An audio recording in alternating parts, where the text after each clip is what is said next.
today. What an absolute brilliant show. Absolutely phenomenal, ladies and gents. It's proclamation news and gatherance. Look at the formation of news today. Absolutely phenomenal. Phenomenal. It's like euphoria to your ears. Euphoria to your earlobes. Proclamation news and gatherance. Working on progressive progression. Progressive progression. It's the prodigious, it's the prominent professor, PNG. We're all sitting there thinking tier two, tier three, tier one, all over the globe. Tier one, tier two, tier three. Yeah, lockdown restrictions. How's that economy moving forward? All in a bit of a crisis. Everyone's worrying about the pubs shutting, things moving forward, shops opening, schools closing, this, that, and the other. We're all sitting there thinking, is it a conspiracy theory?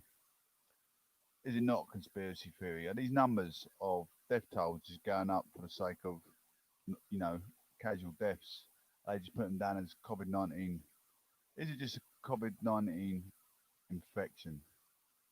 That's what we don't know. But I've still got my wits about me. I'm still taking safety measures. So I'm not knocking what our politicians are doing, absolutely moving forward with things and safety measures. So you can't disregard the always say wash your hands, put your mask on to save others. My story, don't think, oh yeah, he's right in what he says. We've all got our own input in society. I still will take it's a law by sovereign absolute sovereignty of the world. You wouldn't go against what their rules and regulations just in case. Like I said, a conspiracy theory. I've done my best to respect the diverse opinions regarding COVID-19 over the past few months, but I'm still going to maintain them. But I have these nagging questions about it. This and it brilliantly sums up the train of thought. Please, we're just going to take politics out of it and read. We're going to read it. I'm going to read this here with an open mind, using common sense.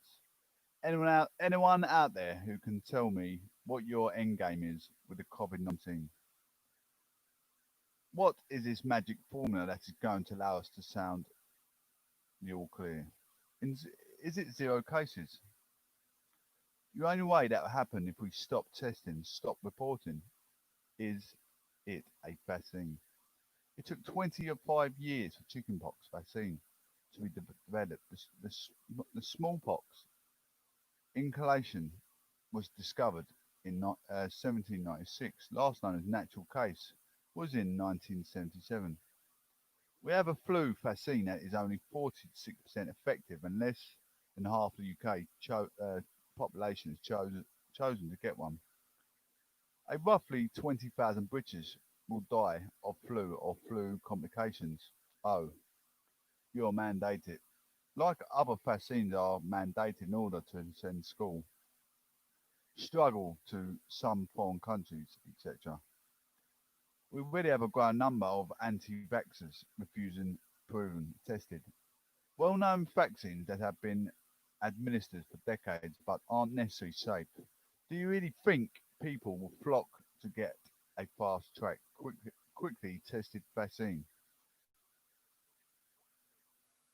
Whose long-term side effects and overall efficiency are anyone's best guess? How long are we going to cancel and postpone and reconsider? Are anyone's best get to reconsider? What if October numbers are the same as August? You moved football to summer. What if the next is worse than this one was? When do we decide quality of a life outweighs the risks? I understand COVID can be deadly or very dangerous for some people, but so are peanuts, strawberries, and so selfishness. We take risks multiple times a day without a second thought. We know driving a car can be dangerous. We don't leave it in the garage. We know dangers smoking, drinking, eating fried foods. We do it anyway. We speed. We don't fasten our seatbelts. Is is hugging our gran more dangerous than a rush hour on a motorway?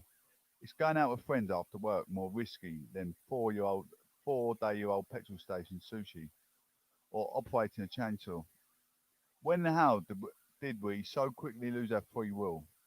Is there a waiver somewhere I can sign that says, I understand the risks, but I choose a life with hugs and smiles and a community, fair and concerts and parties? I understand that is a minuscule possibility I could die, but I will like this.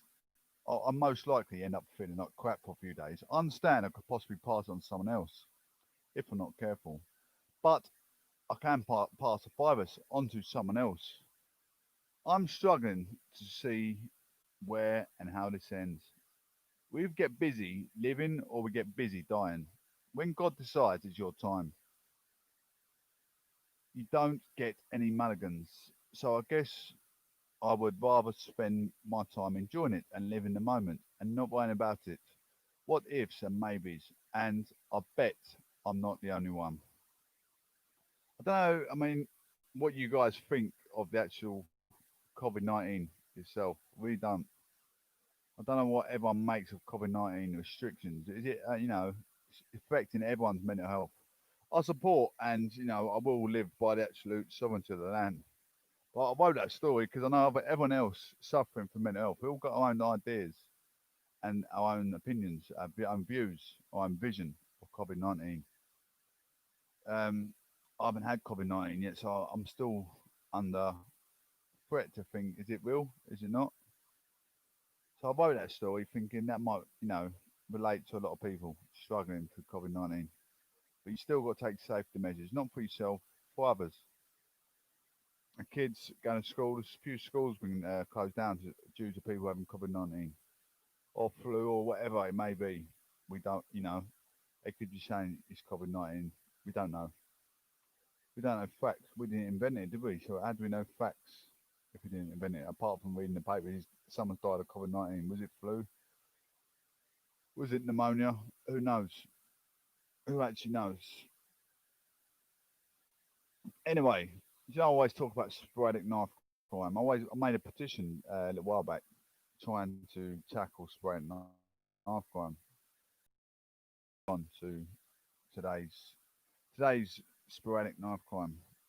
My idea with sporadic knife crime, I said about having supermarkets, all shop stores, and yeah, the shops that sell DIY stuff like kitchen stuff, utilities. Put the knives behind the shelves. You have to be a chef, a butcher, a baker with a license to buy a sharp knife. Even a sharp knife that you think you need to cut meat, you don't need a sharp knife to cut meat. You don't need a sharp knife to cut cheese.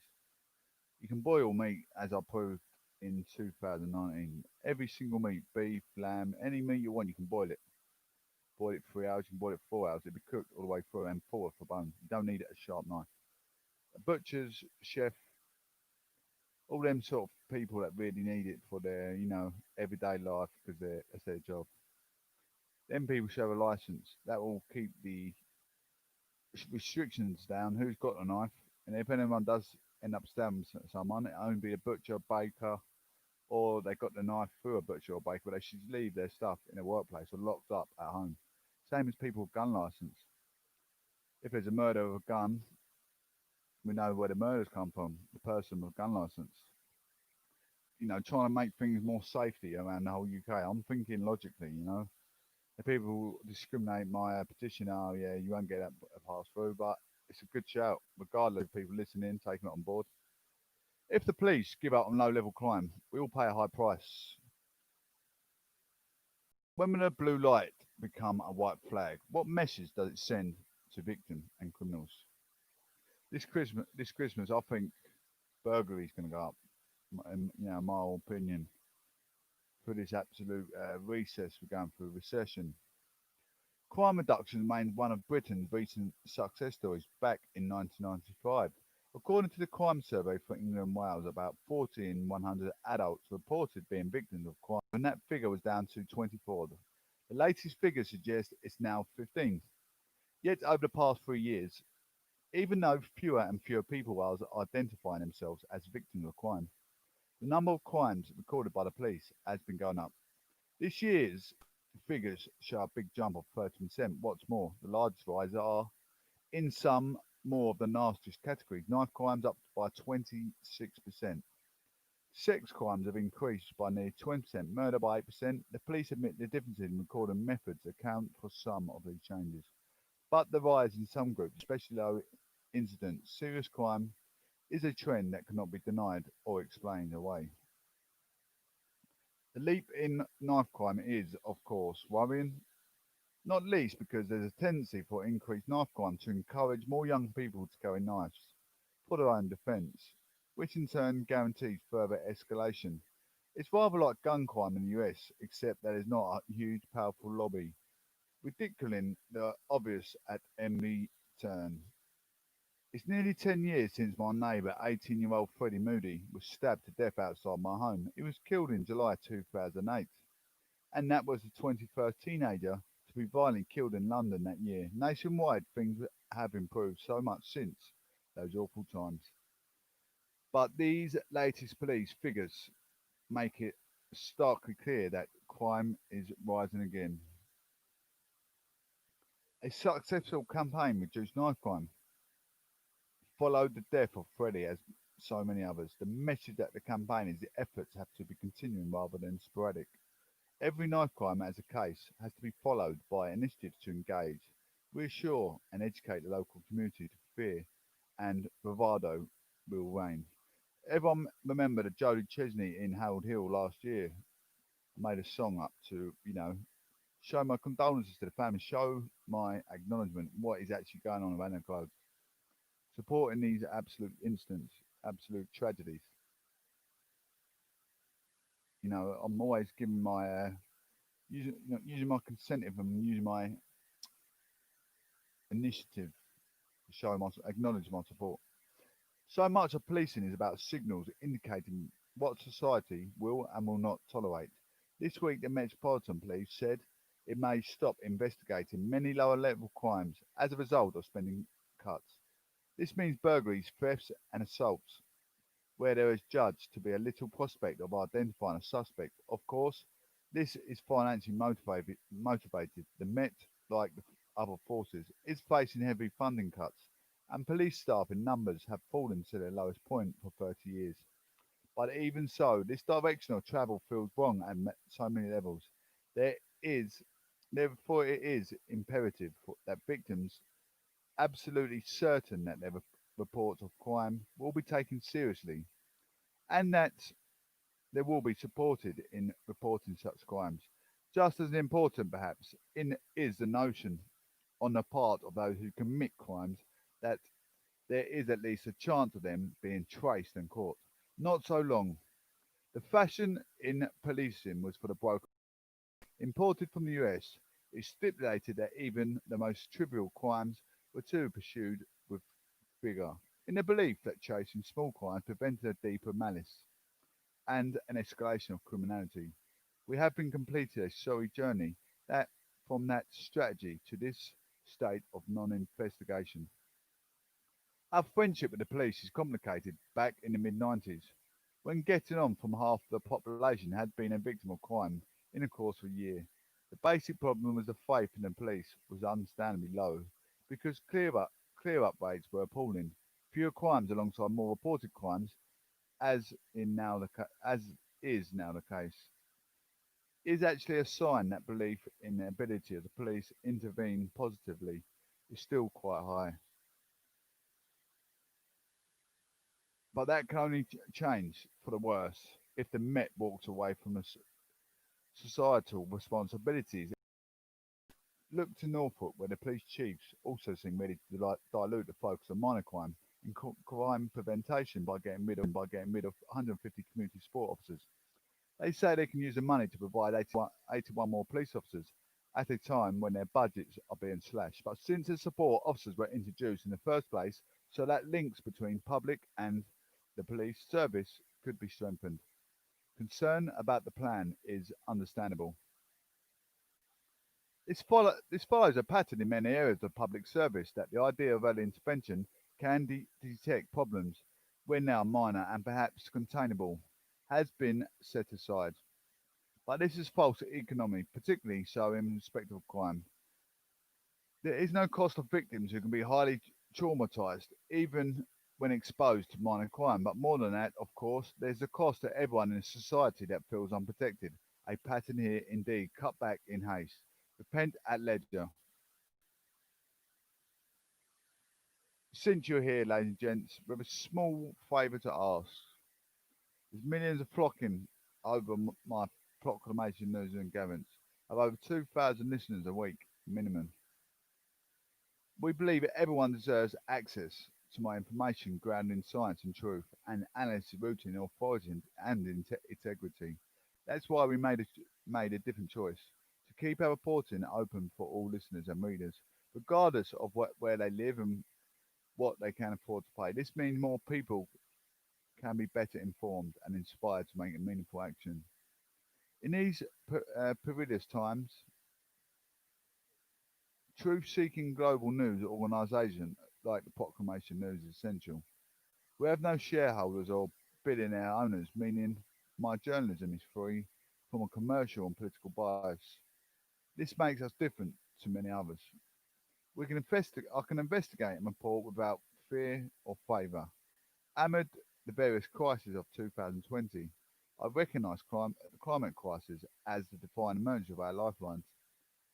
We determined to uphold. I'm determined to uphold our reputation for producing power, high impact environmental journalism that reflects the urgency of a crisis. And when it's never been more pertinent, or at my independence means we can scrutinise, challenge, and expose those in power of their climate policies and decisions. A year ago, I was published as a climate pledge outlining the steps we promised to take to service and escalate emergency, and we've made good institutional progress since. We no longer accept advertising from fossil fuel companies, making use of global news organisations to do so. I'm on a course to achieve net zero emissions by 2030. If there were ever a time to join us, it is now. Your funding powers my journalism, it protects my independence and ensures that I can remain open for all. You can support us through the challenging economic times and enable the real world impact. I'm always, I'm trying, if I was a builder, I was building a brick wall. If I was a builder, I was building a brick wall. I'm keeping you warm, but, I'm giving you today's, well, guided news. Some useful information you can use in your everyday life. France teacher had received days of threats before his brutal killing. French teacher had received days of threats before brutal killing. The teacher who was beheaded in the street in France had received threats after showing controversial cartoons of the Prophet Muhammad to his pupils, French media reports. He has been named as a 47-year-old Samuel Paty, a history and geography teacher. 9 people have been arrested, including the parents of the child, at Mr. Paty's school. Judicial sources are quoted as saying, "Police says the attacker was an 18-year-old man of Chechen origin. The killing took place while trial was underway in Paris over, 2000, over a 2015 Islamist assault on a French satirical magazine, Charlie Hebdo, which was targeted for publishing the cartoons. President Emmanuel Macron said the attack bore all the hallmarks of an Islamist terrorist attack, and the teacher had been murdered because of taught freedom of expression. Speak at the scene hours after the incident, he stressed national unity. They will not prevail, they will not divide us, he said. What we do know, they attacked. The attack occurred at about 7 p.m. near the college du Bois Douane, where he taught in a town of Conflans Saint Honorin, some 30 kilometers, 20 miles northwest of central Paris. A man wielding a large knife attacked the teacher in the street, cutting off his head. Witnesses are said to have heard the attacker shout, "Allahu Akbar," or "God of is greatest."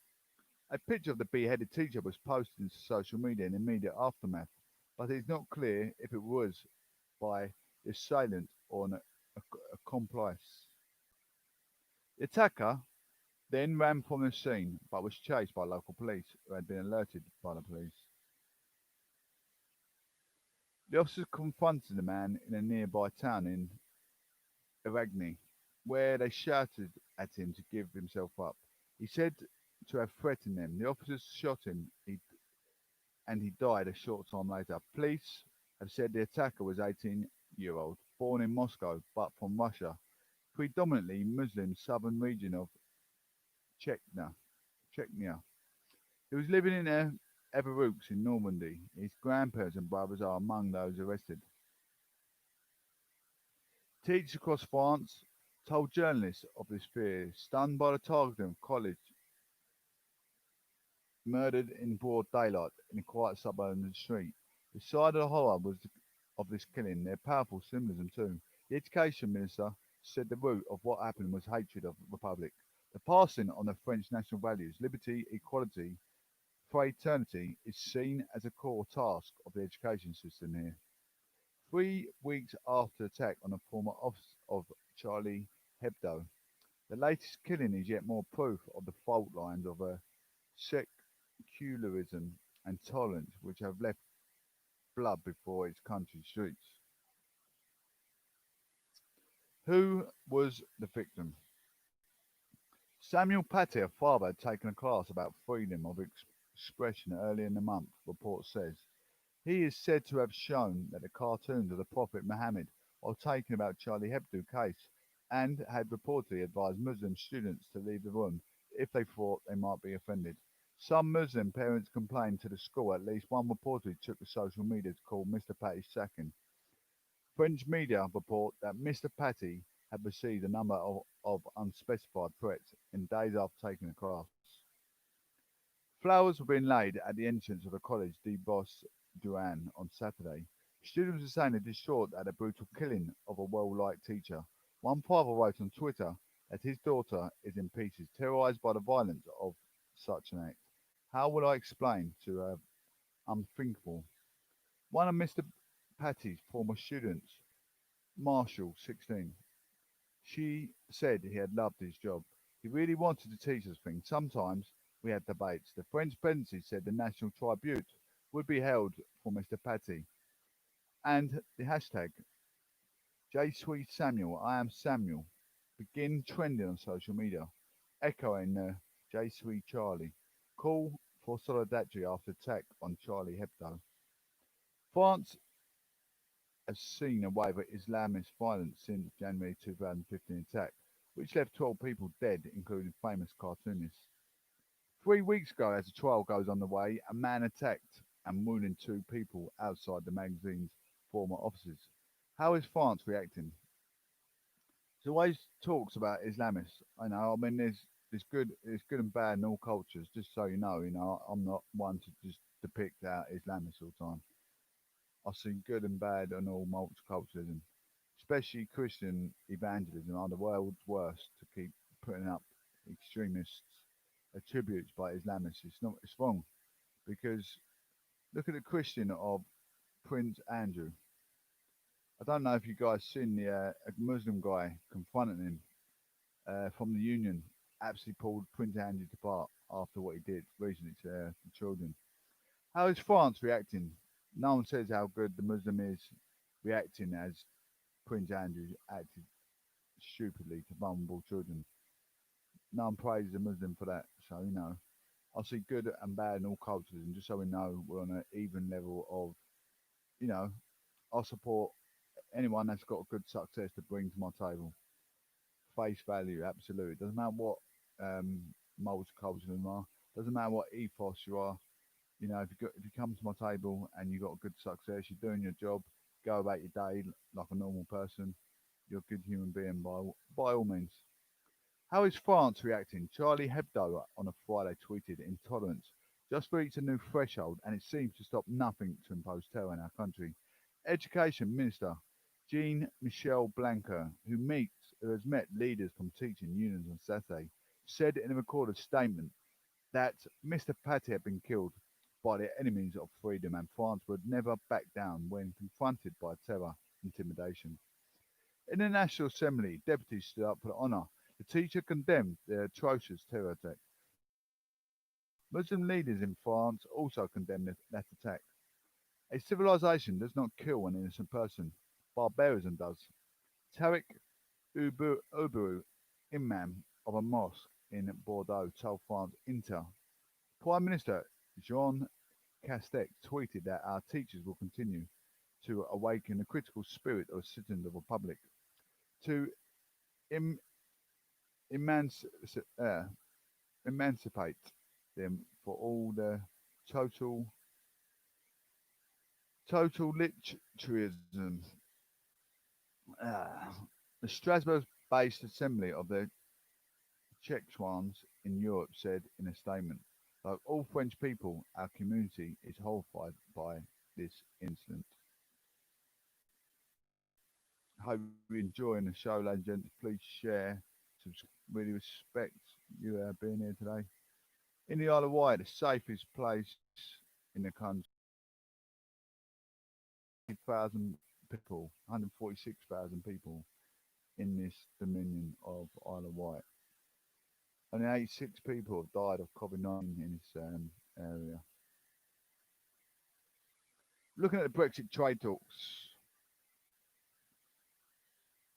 Brexit trade talks with the EU are over, says Ben. Talks between the UK and EU are over a Brexit trade agreement are over, Dan Street has said. Dan Street. Number 10 argued there is no point in discussions continuing next week unless the EU was prepared to discuss the detailed legal text of a partnership. UK Chief Negotiator Lord Frost said he had told EU counterpart Michael Barnier there was now no basis for planned talks on Monday. Number 10 said the two sides had agreed to talk again next week by the phone. Earlier, EU Commission's President Ursula von der Leyen tweeted that Brussels negotiating team would go to London after the weekend to intensify discussions. France Europe Minister Clement Boone told BBC Newsnight that while the EU would not pursue a deal at any cost, we will listen to what the UK side wants to say to us. Meanwhile, ratings agency Moody's had downgraded the UK's credit status, citing failing economic strength due to coronavirus pandemic and uncertainty over Brexit. The Prime Minister had set this week's EU summit as a deadline for the two sides to agree a deal, but there's still major disagreements over fishing rights and a state help for business. And the UK government handed up its message to the EU over a course of Friday. In the morning, Boris Johnson said that the country had to get ready to trade next year without an agreement, although he did not say the talks are over. I mean, me as a Prime Minister, if they're not going to take the deal, I'll just flank them off, flank it off, get rid of it, get rid of the EU. Why worry? We've got to try to, we're going to be trading with the WTO. That's where most of our merchandise come from. You know, we've got the biggest globalization people on our side, WTO, Asia. I mean, that's all we need. We're electronics and clothes all come from Asia. All our electronics and clothes come from Asia. I mean, EU, I can't think of much that come from the EU. Germany, we've got BMW. Is that is that really a priority in our life? Driving around the BMW ain't for me. But anything else might not get pasta from Italy or whatever. Is that a big deal? I'll get couscous from Indonesia. Don't worry about it. Or India.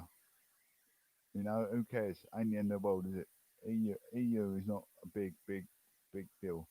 And anyway, down the line, I mean, there's even talks about us if we was going to come out of it, there'd be like a visa type thing where you can get,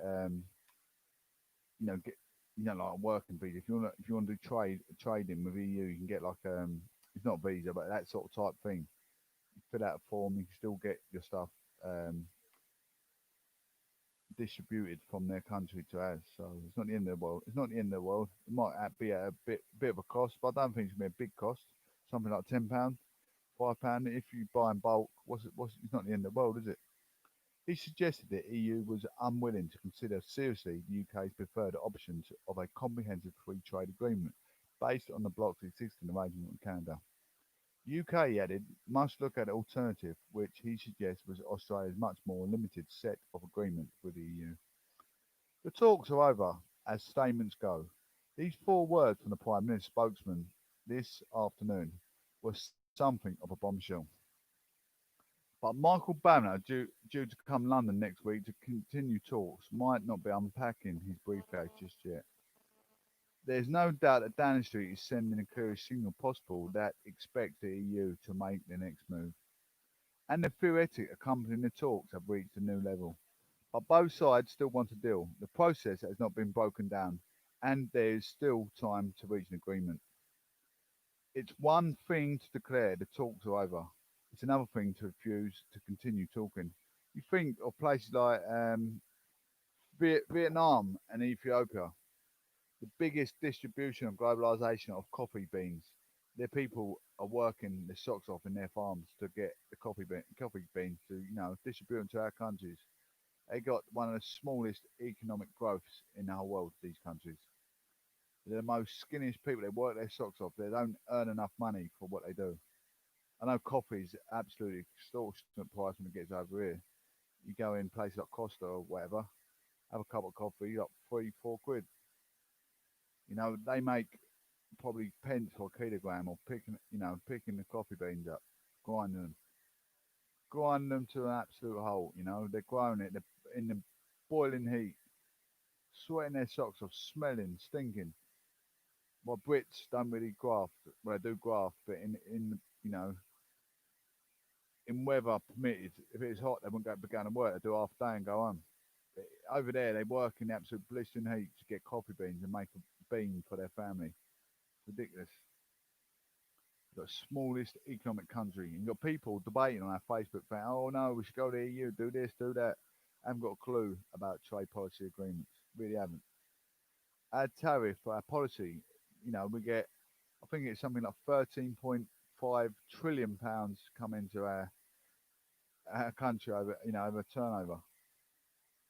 It's marginal amounts. Ethiopia probably have about 2 trillion. If even well, lucky if they even get a trillion, I should imagine, out of the whole country. People are ludicrous that try and get involved in debates, have no zero knowledge of economic growth. The Prime Minister's official spokesperson took a tougher line with Brussels later in the day. There is only a point in Michael Banner come to London next week if he's prepared to address all the issues on the base of legal text in an accelerated way, without the UK required to make all the moves or to discuss the practicalities of travel and haulage, he said. If not, there is no point in coming. He added, trade talks are over. The EU has effectively ended by saying they do not want to change their negotiation position. The UK and EU have been hoping for a zero tariff agreement to govern their trade and relationship once the UK post-Brexit transition period ends on the 31st December. If no deal is reached, they will operate the World Trade Organization rules, meaning tariffs are imposed. I might be having a guest come in on Friday next week, so you really, really want to be listening.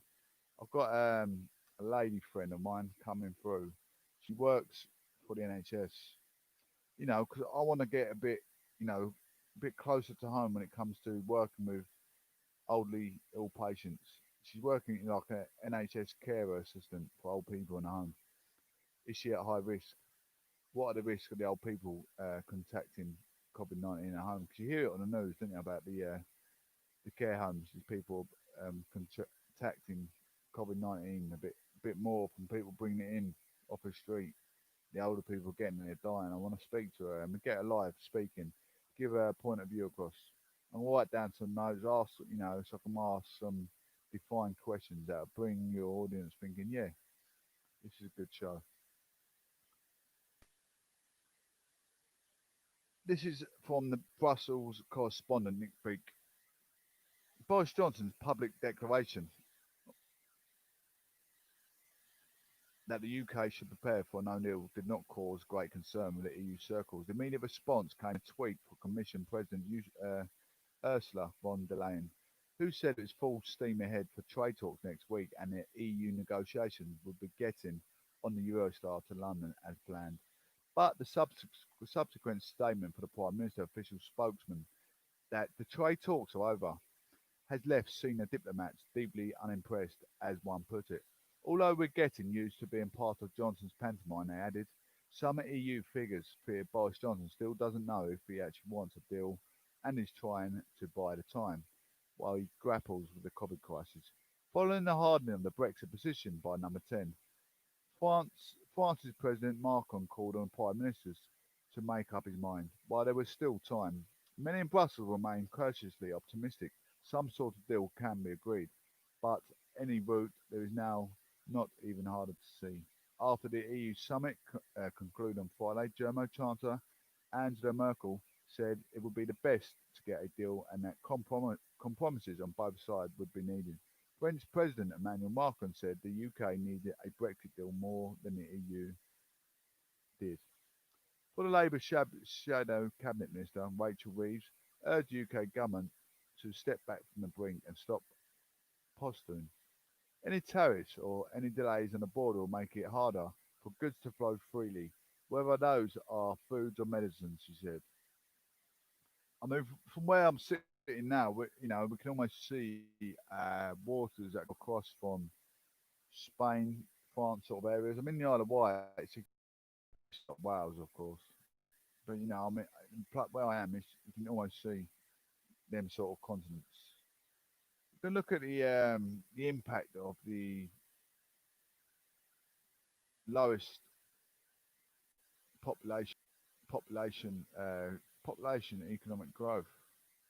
Globally, economy is projected by the contrast by 3% in 2020, with slow growing economies like Venezuela, Yemen, and Sudan taking the big hit. This is this crisis like no other. In the forwarding to the April 2020 edition of the IMF's World Economic Outlook, a pandemic scenario had been raised as a possibility in previous economic policy discussions, but none of us had a meaningful sense that it would look like in the ground and that what it means to the economy. That was what it means. The global economy projected by contract by 3% in 2020, making this the worst recession since the 1930s and surpassing that of the 2008 global financial crisis. Emerging market and developing economies, the economists at the fund note, are expected to decrease slightly less, including China on average by 2.2%, yet with more people living close to international poverty line, these nations will suffer the greatest consequence in terms of extreme poverty. For them, the challenges of the crisis will be the most severe and will include health shocks, acute tightening in global financial conditions, and a collapse in external demand. Based on these estimates, the World Bank is calculating that the pandemic is likely to cause the first increase of global poverty in more than 2 decades, pushing about 16 million people into poverty in South Asia, 23 million in sub-Saharan Africa and somewhere else. Economies already in tatters will bear the brunt of the crisis. Sudan and Yemen owe their ranking amongst the slowest growing nations in the world of years of war. The sectarian conflict. Nature can also play a role in grinding the economy to a halt. Like all Caribbean countries, Puerto Rico was already experiencing a significant slowdown when it was hit by the Hurricane Maria in 2017. By all by a series of earthquakes beginning late December last year. Another factor that can be hindering growth or lack of financial preparedness in San Marino and Greece. Global finances crisis compounding fiscal difficulties and problems in the banking sector contributed to a negative GDP rate. In the meantime, oil and gas producers such as Venezuela, Trinidad and Tobago, as well as Libya and Equatorial Guinea did not have large enough buffers when commodity prices began to decline. In certainty, it would be tempted to think that negative and zero growth are maladies more likely to affect the smallest and most fragile global players. However, it is often for the opposite, not only small emerging nations to rank among the fastest growing economies in the world, but among the other countries that recent years have been falling apart behind one can find most Mediterranean EU members as well as suppliers such as Finland, Japan and Germany. while getting the receipt for prosperity down to science, especially in difficult times. It is incredibly tricky. Looking ahead, there are still some reasons for optimism, assuming that the pandemic will fade in the second half of the year and the economic activity will gradually normalise. The global economy is projected to rebound by 5.8% in 2021. Furthermore, when the world faced a crisis of the magnitude in 1930s, there was no multilateral economic system and countries had to compete against each other to find resources to prop their growth. Today, Gropinath says there are no stronger safety net. The IMF is determined to help. Mr. Gordon Brown. Who remembers Mr. Gordon Brown? Gordon Brown. Gordon Brown backs Marcus Rashford's school meals plea. Former Prime Minister Gordon Brown has urged Boris Johnson to provide 1.5 million children with free meals during the half term and Christmas holidays. Not a bad shout. You can't mock Gordon Brown, the former Prime Minister. He didn't do a great job when he was there, but he said Mr. Johnson would personally ensure poor households get help. Mr. Brown is back in the campaign, led by footballer Marcus Rashford, who says pupils should not be fed by food banks while off school. But the government said it is not his job to subsidise children's meals regularly outside term time. An online petition said this week by Mr. Rashford, a Manchester United and England forward, calling for an end of child food poverty, has attracted more than 20,000 signatures. It says free school meals should be given to all under 16s in England whose parent or guardian receives universal credit. The petition also asks government to provide meals and activities during all holidays. Mr. Brown told BBC Breakfast the cost of providing the 1.5 million worst off children with free meals at half term and Christmas would be around 20 million a week. This was a relatively small sum of money, he argued, adding that it would be unfair if those who usually relied on free school meals were to go hungry at a time when their household budgets are being stretched because of the pandemic. This is about social conscience, Mr. Brown said. This is about compassion and it's about care. He also backed Mr. Rashford's longer term proposal to extend the free school meals to all children whose household rely on universal credit. I mean, money, think about money getting printed by the bank. It's free, isn't it? Relatively, it's free with the Queen's head on. The money's printed free. I know, you have to make melt plastic or whatever, however they make it, however they print the money. It's free, isn't it? It's paper. It's free. And driving around a flash car, it's metal.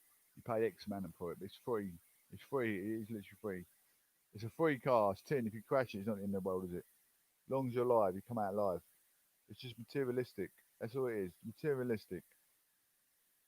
You're driving around a new F50. You paid X amount for it. You spent your whole business to drive this Ferrari F50. This money is free. It's printed at the Bank of England, Bank of Scotland, Bank of wherever your culture is. It's printed money, printed notes. Money's free. If you think about it, it's all materialistic things. I live my life for the aesthetics of life. Whatever comes after that, it's a bonus, but it's not the end of the world, is it? Realistically, I lost everything. I'm still sitting here smiling, saying, "Do one the free world. Who cares?" Money is literally free. Doesn't matter how you work for your money. Money is free. There were currently 4 million children living in poverty, while only 1.5 million received free school meals. The former Prime Minister told Breakfast, adding, "That doesn't make sense to me. During the lockdown, the government provided vouchers to families whose children qualified for free meals. It had insisted the world not continue outside of term time, but it changed mind after Mr. Rashford's campaign over in the summer. Marcus is a great guy." Mr. Brown said, "He's speaking from the heart." A government spokesperson said, "We took the decision to extend our free school meals during the pandemic when the schools were partially closed during the lockdown. We're in a different position now. The school's back and open to all pupils. It's not for schools to regularly provide the food to pupils during the school holidays. We believe the best way to support families outside the term time is through universal credit rather than government subsidising the meals." Bear with me, we're nearly coming to a halt, ladies and gentlemen. Jen. It's been absolute so much. You are phenomenal, absolute phenomenal. Everyone like to do your day job methodically. You got to enjoy it, haven't you? You got to enjoy your job, no matter what you do in life. You're stacking shelves. You're a doctor. You're a football player. You're a boxer. You're a journalist. You got to enjoy it. You got to appreciate that you're being acknowledged. You got to appreciate that people are participating. Sometimes on YouTube, I get one person listening. Obviously, I'm on Castbox, so that obviously motivates me because I have more listeners. But I'd still switch my YouTube on if they're on my Castbox because at the end of the day, if I get one listener a day and I share it and it ends up multiplying by 20 by the end of the day, I've done a good job. More than a citizen's vice bureau. If they listen to 5 minutes of it and they catch a bit of detail, that might help their day-to-day life. I'll talk about DWP, Christmas payments. A Christmas payment usually would come in on the 26th, which would lead us to Boxing Day. But as a majority know, or some of us have been furloughed off work don't know, the new credit getting paid actually on Christmas Eve, the 24th. Giving these updates, so, always these things I've been talking about months in advance, previous, and I always remember. So anything I've spoke about previously, I can always bring up again. That's important. Before we finish, I mean, we all politics. Anyone listening in, I'm not going to say do you support politics. You wouldn't be listening in. It's like, do you like football, but you're watching tennis? Bit of a stupid question, but you're watching in. So you like politics. So do you side? Do you vote? Do you vote? Some people might like support conservatives, but don't become a conservative member. They just, oh yeah, I'm a conservative, but don't vote and I haven't become a member.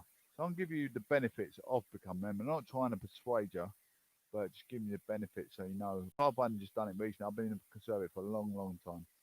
Not just because of Johnson. My dad's, he doesn't support Labour. My mum's a liberal.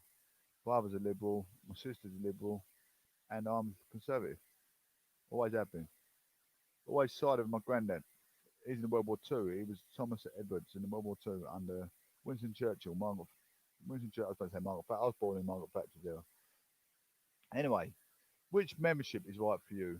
So these are the three different memberships. If you're an ex-armed forces, it's £15 a year for standard membership. For standard membership, i.e. me, you perhaps, it's £25 a year.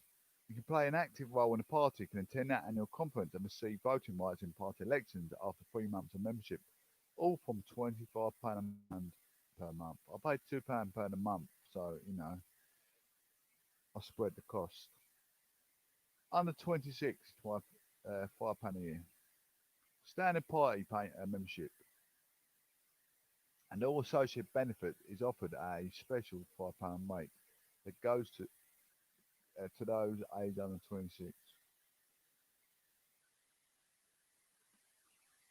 What's your membership get you? Does it get you fish and chips? Does it get your hair cut? Does it get your nails done?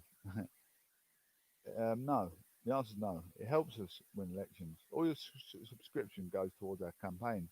You can choose candidates and vote in leadership elections. So you can choose people you want to represent for you. Say you got something in your community that's not right, kids playing outside Morrison's, you can speak to your local MP rather than the police force, and they will sort the matter out. Pass information. It's better coming from an MP from your constituency than telling a police officer because it doesn't always go through immediately, and they don't always do the job. With a bit of prompting from the legal advisors, they will make action. Come to conference, join our MPs, councillors and activists in the biggest event of the Conservative calendar. Also, something coming from an MP, such as you need, mum and dad are getting old, they need, I don't know, a stair lift in the house, or they need an electric scooter. Why into your local MP? Being a part of the government, joining in, they're going to like you, they're going to appreciate it and try and help you, support you, they acknowledge you. Get the latest from inside the party with regular members, updates and exclusive member invites. Influence party policy by giving feedback on policy Connect with local conservatives. As a member, you become part of the local association. Support local campaigns and attend social events with members just like you. Stand for election. Members have the opportunity to stand for an election as a conservative. So if you decide that you want to take part in a democracy, you can. You want to take safety measures in your life. You don't want to be drinking your cup of tea with inconsiderate people. You want to become part of your community. Get involved. I strongly advise you to get involved. Make you feel it's like something. I mean, I've come away with nothing, but I've made myself something because I'm inducing my intelligence in the community. I'm my community saying I've got a lot of respect, and my friend found his son at 11 o'clock in the morning, and the police hand in, and I think Clacton police station. I think he was found in Port Southampton, I believe, but he went missing for about 9 hours. I've put it all over spot in Clacton, Colchester, Ipswich, and he's found. He's got home safe. So you're making a difference to the community.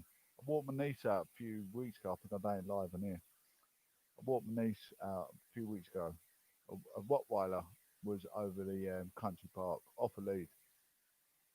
He ran out and knocked her over. So I put a complaint into my local MP to stop dog walkers letting their dogs walk off a lead in a country park. It's ridiculous.